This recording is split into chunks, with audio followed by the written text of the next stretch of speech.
Hello friend, ये induction cooker आपका Bajaj company का है और ये आपका 1900 वाट में होता है।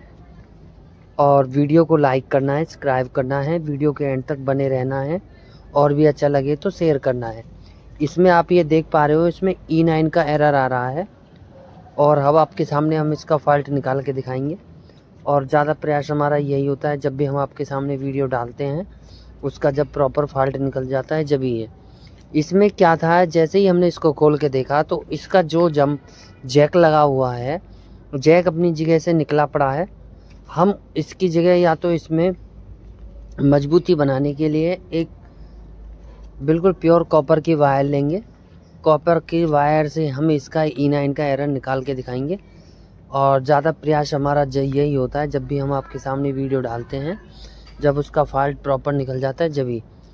अब हमने आपके सामने इसको हम खोल लेंगे और खोलने के बाद हम आपके सामने इसका जुगाड़ बनाने का प्रयास करेंगे। और ये वाली वायर लगाएंगे, ये प्योर कॉपर की वायर होती है। और कईयों में तो हमने क्या करा है कि जो ये आपका जो जैक लगा होता है, जैक बोल लीजिए या ये जो आपका थंबल होता है, उसी के पीछे हम एल्युमिनियम पेस्ट लगा के उसको पेस्ट करेंगे। उससे भी आप इसको पक्का कर सकते हैं। लेकिन उसमें ये प्रॉब्लम आती है कि आप उसे 2-3 दिन करोगे तो जैसे ही कस्टमर, ये आपका 1900 का है कस्टमर का, तो कस्टमर उसको ऐसा नहीं है कि हम उससे भी कहेंगे कि आप इसको 1000-1200 पे चला लो तो 1000-1200 पे नहीं चलाएगा, उसको चलाएगा वो 1900 पे ही। तो वो हीट होकर वो अपनी जगह से उसकी पेस्टिंग छूट जाएगी। उस पेस्टिंग को मजबूत करने के लिए हम क्या करेंगे, एक बिल्कुल प्योर कॉपर की वायर लेंगे। एल्युमिनियम की तो चलेगी नहीं, प्योर कॉपर की चलेगी। इसके दोनों सिरों को हम छील लेंगे। छीलने के बाद क्या करेंगे, जो हमारा कॉइल का कनेक्टर है, जिसमें कॉइल को आपको काटना नहीं है, बहुत से क्या करते हैं कि काटते हैं और उसको जोड़ते हैं। काटने का जब बेनिफिट मिलेगा जब आपकी कॉइल कॉपर की हो। ये कॉइल आपकी कॉपर की है नहीं और ये कॉइल आपकी एल्युमिनियम की है। तो हम क्या करेंगे, इसकी कॉइल का जो जैक बना हुआ है गोल वाला और जो हमारा बैटरी का थंबल है उसके अंदर हम डालेंगे। डालने के बाद उसमें एक वाटसर डालेंगे और जो इसका खुद का जैक है उससे हम इसको बिल्कुल अच्छी तरह कस देंगे। कसने के बाद और देखेंगे और प्लास से एक तरफ पकड़ के कि इसके अंदर कोई लूजिंग तो नहीं है। आपको ये काम परफेक्ट करना है। जैसे देखिए अब मैं आपके सामने जो कर रहा हूँ ये काम आपको करना है। जो बैटरी का जो आपका ये थंबल निकला है इस प्लेट में से, वो वाले थंबल को आपको लगाना है और अच्छी तरह कस देना है। उसके बाद क्या करना है आपको इसमें, अब आपको क्या करना है इसमें बताऊं, वीडियो को लाइक करना है, सब्सक्राइब करना है, वीडियो के एंड तक बने रहना है और भी अच्छा लगे तो शेयर करना है और बेल को भी बजा देना है, जिससे कि वीडियो आपको जल्दी से जल्दी देखने को मिल जाए। अब आपको क्या करना है, जो आप ये ब्लैक देख पा रहे हो इसके बीच में आपको पेचकस लगाना है। पेचकस से कि आप इसमें छेद कर देना है। छेद करने के बाद आपके जो ये प्योर कॉपर की वायर है इसके अंदर डाल देनी है आपको। इसके अंदर डालने के बाद क्या करना है आपको ये बताता हूँ आपको। और अगर आपकी इसमें भी आपको थोड़ी बहुत लूजिंग लगती है तो इसके ऊपर आप पेस्ट लगा के और भी इसको मजबूत कर सकते हैं। जब आप इसको बिल्कुल मजबूत कर दोगे उसके बाद फिर क्या करना है, जब उसमें हमने पेचकस जो घुसाया है, घुसाने के बाद क्या करना है, जो तार को बिल्कुल एक जगह ही स्थिर रखना है आपको।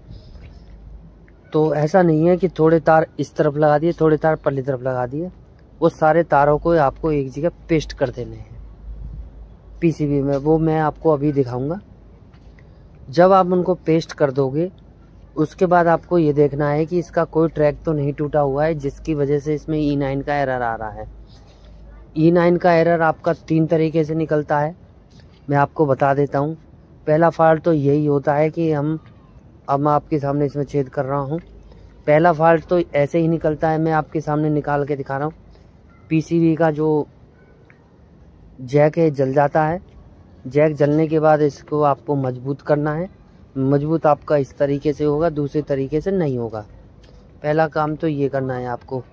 दूसरा होता है जो फिलिप्स का आपका इंडक्शन आता है, वो आपका 2100 वाट का होता है। उसमें क्या होता है कि जो कॉइल के ऊपर डबल सेंसर लगे रहते हैं उनमें से जो बड़ा वाला सेंसर है वो सेंसर नहीं होता, वो फ्यूज होता है, वो फ्यूज उड़ जाता है उसका, उससे भी आपका E9 का एरर निकलता है। तीसरा मैं आपको बता देता हूँ, तीसरा जो चाइनीज़ इंडक्शन आते हैं, चाइनीज़ इंडक्शन में क्या होता है, उसमें भी E9 का एरर आपको कैसे निकालना है। उसमें आपको E9 का एरर ऐसे निकालना है, उसका सबसे पहले तो लेटा हुआ 3.3 कैपेसिटर आपको चेंज करना है, उससे ही आपका E9 का एरर निकल जाएगा। अगर उसके बाद भी आपका E9 का एरर नहीं निकलता है तो फिर आपको क्या करना है, जो उसके बिल्कुल साथ में जो ट्रैक चल रहा है वो ट्रैक पे कार्बन आ जाता है, उस तार को आपको घिसना है। घिसने के बाद उसमें आपको टिन वायर से वायर लगानी है, और उसके बाद भी अगर आपका E9 का एरर नहीं निकलता है तो उससे थोड़ा सा आगे चलोगे, उसके बिल्कुल साथ में आपके डायोड लगे रहते हैं। एक डायोड क्या होता है कि डायोड के बिल्कुल साइड में एक ट्रैक टूट जाता है, वो ट्रैक को आपको जोड़ देना है। पहले सबसे पहले कैपेसिटर बदलना है, फिर जंपर लगाना है। जंपर के बाद क्या करना है, उससे थोड़ा सा आगे चलोगे तो वहाँ पे आपका एक डायोड लगा होता है, उसका एक ट्रैक टूट जाता है, उस ट्रैक को जोड़ देना है लोकल में। इस तरीके से आपका E9 का एरर निकल जाएगा। अब मैंने आपके सामने इसको पीसीबी को एक तरफ से बिल्कुल मजबूत कर दिया है कॉपर की वायर से, और आपकी जो टिन वायर है वो भी आपको कॉपर की लेनी है, एल्युमिनियम की लेनी नहीं है। अगर आप एल्युमिनियम की लोगे तो आपकी संग प्रॉब्लम आ जाएगी। तो इस तरीके से आपको IGBT का जो कलेक्टर है वहाँ से आपको ये टिन वायर का जो जंपर टूटा पड़ा है ये जोड़ देना है बीच वाली पिन से। अब मैं आपके सामने इसको मजबूत कर रहा हूँ। इस तरीके से आपको मजबूत करना है, और वीडियो को लाइक करना है, सब्सक्राइब करना है, वीडियो के एंड तक बने रहना है, और भी अच्छा लगे तो शेयर करना है, और बेल को भी बजा देना है जिससे कि वीडियो आपको जल्दी से जल्दी देखने को मिल जाए।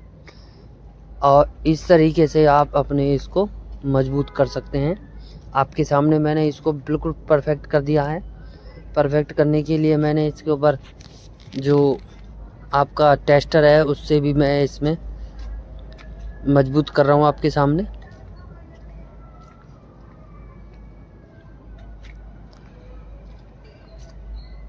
और जो और पास कोई इसकी थोड़ी बहुत कहीं लूजिंग है तो वो भी लूजिंग आपको ख़त्म कर देनी है।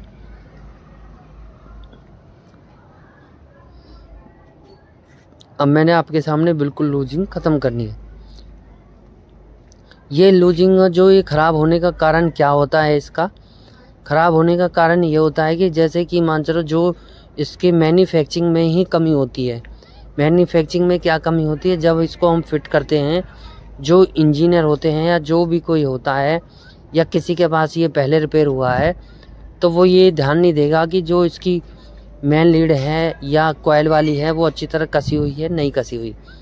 अगर ये आपकी कसी नहीं रहेगी तो जब आपकी ये प्रॉब्लम बनती है, तो मेरा भाइयों से यही कहना है कि जब भी कोई आप इंडक्शन करें तो इनको आप अच्छी तरह कस दें। आप कसोगे नहीं तो फिर आपके संग ये प्रॉब्लम आएगी। आप चाहे इसमें कितना ही वो कर लें, आपके संग प्रॉब्लम आती ही जाएगी। तो उस प्रॉब्लम को दूर करने के लिए आपको ये वाला काम करना है जो मैं आपके सामने किया है, और इसको थोड़ा सा लंबा रखना है जिससे कि आपके IGBT से टच ना हो। बाकी ऐसा नहीं है कि आपका टच हो जाएगा तो आपका IGBT टूट जाएगा, फिर भी थोड़ा सा दूर कर दो तो आपके लिए और बेटर रहेगा। अब मैं आपके सामने इसको फिट करना मैंने चालू कर दिया है, और फिट करने के बाद मैं आपके सामने इस पे बर्तन रख के ओके करके दिखाऊंगा।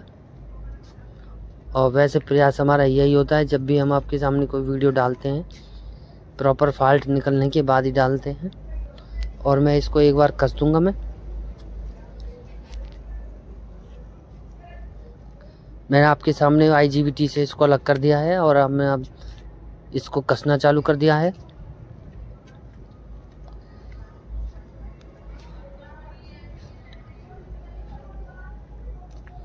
और ये आपका बजाज कंपनी का होता है, बिल्कुल लेटेस्ट मॉडल आता है। हमने बजाज का ये मॉडल पहली बार रिपेयर किया है। ज़्यादातर जितने भी मॉडल रिपेयर करे हमने 1200 वाट का किया है, 1400 वाट का किया है, और इसके अलावा कोई नहीं किया है। ये हमारे पास बिल्कुल नया लेटेस्ट मॉडल आया है, पहली बार आया है।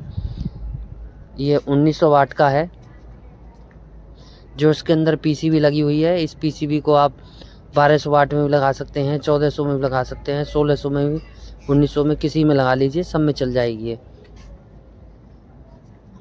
लेकिन इसकी कीपैड की मैचिंग होनी चाहिए। कीपैड की मैचिंग अगर ठीक है तो बिल्कुल फर्स्ट क्लास काम करना चालू कर देगी। New latest model Bajaj company 1900 वाट। वीडियो को लाइक करना है, सब्सक्राइब करना है, वीडियो के एंड तक बने रहना है, और भी अच्छा लगे तो शेयर करना है, बेल को भी बजा देना है, जिससे कि आपको जल्दी से जल्दी वीडियो देखने को मिल जाए। और आप ये देख पा रहे हो कि मैं इस टाइम 1300 वाट पे चल रहा है, जब चलते ही इसमें E9 एरर आ रहा था सेट होके।